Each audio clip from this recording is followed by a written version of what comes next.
Selam devler. Technical Debt kanalına hoş geldiniz. Ben Mehmet Cem Yücel. Bu kanalda yazılım ve teknolojiye dair birçok farklı konuda videolar bulabilirsiniz. Bu videolardan edineceğiniz bilgilerle teknik borçlarınızı ödeyebilir veya kişisel gelişiminize katkıda bulunabilirsiniz. Bugünün konusu Solid prensiplerinin ilk maddesi olan Single Responsibility Pattern. Hadi gelin daha da yakından birlikte inceleyelim.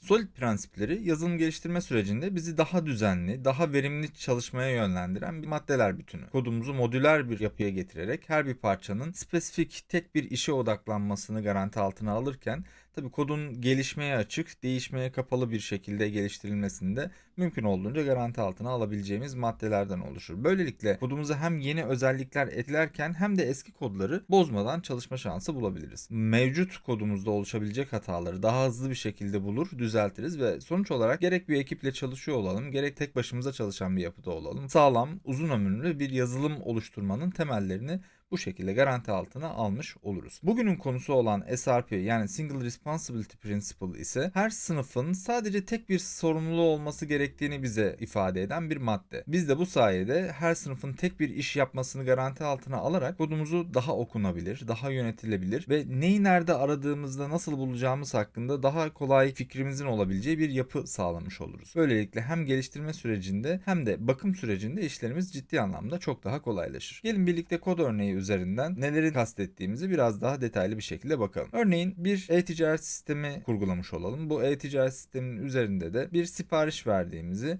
bu siparişin arka tarafta hemen faturasının oluştuğu, faturayı e-posta ile gönderdikten sonra da sipariş raporunu oluşturduğumuz bir yapı hayal edelim. Genellikle alışkın olduğumuz, gördüğümüz kod ekrandaki gibi bir kod olur. Spesifik bir servis, bu servisin içerisinde sırasıyla bu işleri yapan farklı metotlar ve bu metotların sıralı çağrımından oluşan bir sipariş süreci. Ne yaparız? İşte order servisi. Eğer spesifik bir framework kullanıyorsanız bu framework de bu instance'ın management'ını üstlenmiş olabilir.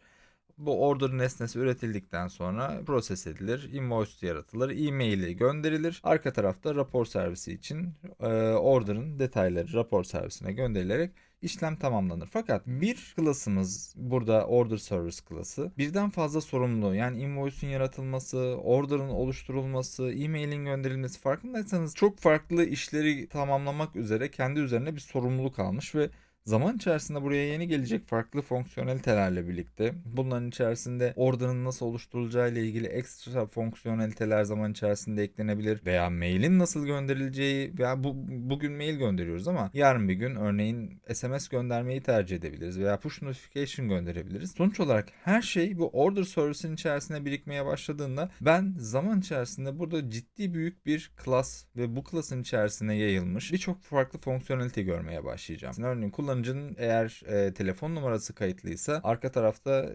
telefonuna SMS gitsin. Eğer uygulama yüklemiş idiyse push notification'la ben anında kişiye ulaşabileyim. Fakat bunlardan ikisi de yoksa ben arka tarafta bir asenkron e-mail gönderimi gerçekleştireyim demeye başladığınızda ise buralar ciddi karışmaya başlayacak. Çünkü farklı fonksiyoneliteler var. Farklı şekilde ele alınıyor durumlar. İşte o zaman burası bizim için karışacak, hatalara açık ve esnekliği ciddi anlamda yavaş yavaş kaybetmeye başladım. Çünkü iç içe if'ler, else'ler olmaya başlayacak. Örneğin bir if'in içerisinde başka bir if görmeye başladığınızda üstsel olarak karşılaşabileceğiniz ihtimal sayısı artıyor. 2 üzeri 2'ye çıkıyor. Onun içerisinde bir if daha gelirse 8 farklı ihtimal için eğer bu true, bu false, bu true gibisinden bir şey yaptığınızı varsayın. 8 farklı ihtimal için her birini ele alacak şekilde kod yazmanız lazım.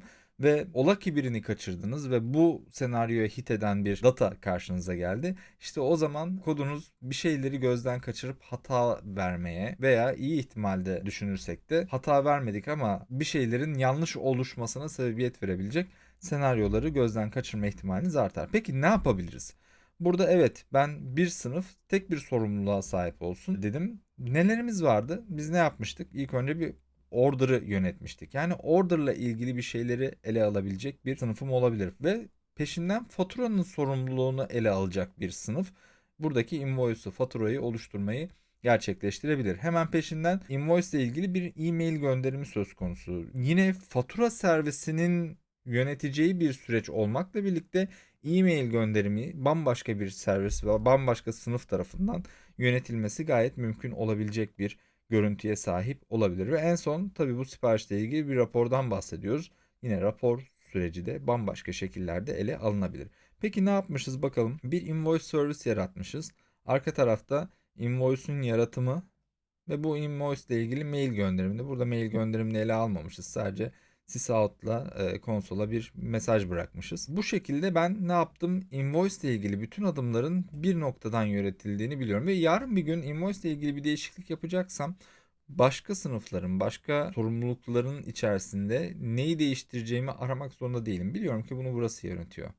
Ve eğer ben burada esnekliğimi artırmak için farklı şeyler de gerçekleştirebilirim. Belki Solid'in sonraki maddelerinde bunların üzerinden zaten geçeceğiz ama kısaca değinmek gerekirse örneğin design pattern'larla birlikte burada değişmeye kapalı, gelişmeye açık bir kod altyapısını sağlamayı da tercih edebilirim. Dolayısıyla biliyorum ki buradaki invoice ile ilgili bütün maddeler bu invoice service klasının içerisinde olacak ve burası büyüyor olsa da yine sadece kendi sorumluluğunda kendi işlevleri kadar büyüyor olacak.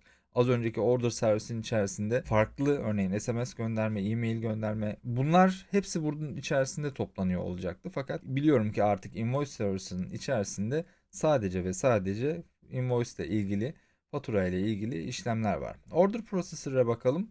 Bakın sadece order infosunu aldıktan sonra, datasını aldıktan sonra bununla ilgili order'ın tamamlanması ile ilgileniyor ve en son olarak report generator arka tarafta bir tane bizim için raporun oluşturulması sürecini yönetmiş.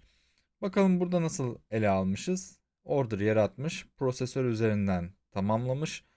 Bu prosesör order'ı işledikten sonra faturanın oluşturulması için fatura servisinin sorumlulukları başlatılmış ve en son olarak da report generator üzerinden raporumuz oluşturulmuş.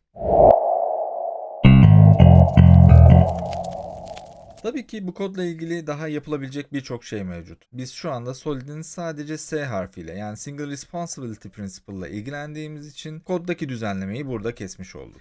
Önümüzdeki videolarda diğer prensipleri incelerken aynı kod örneği üzerinden devam ederek mümkün olduğunca bütünsel bir yaklaşımla örneği tamamlamış olacağız. Eğer videoyu beğendiyseniz beğen butonuna basar ve çevrenizde paylaşırsanız çok sevinirim. Diğer videolardan haberdar olmak için bildirimleri ve zili açabilirsiniz. Unutmayın devler, borç yiğidin kamçısıdır. Sonraki videolarda görüşmek üzere. Hoşça kalın.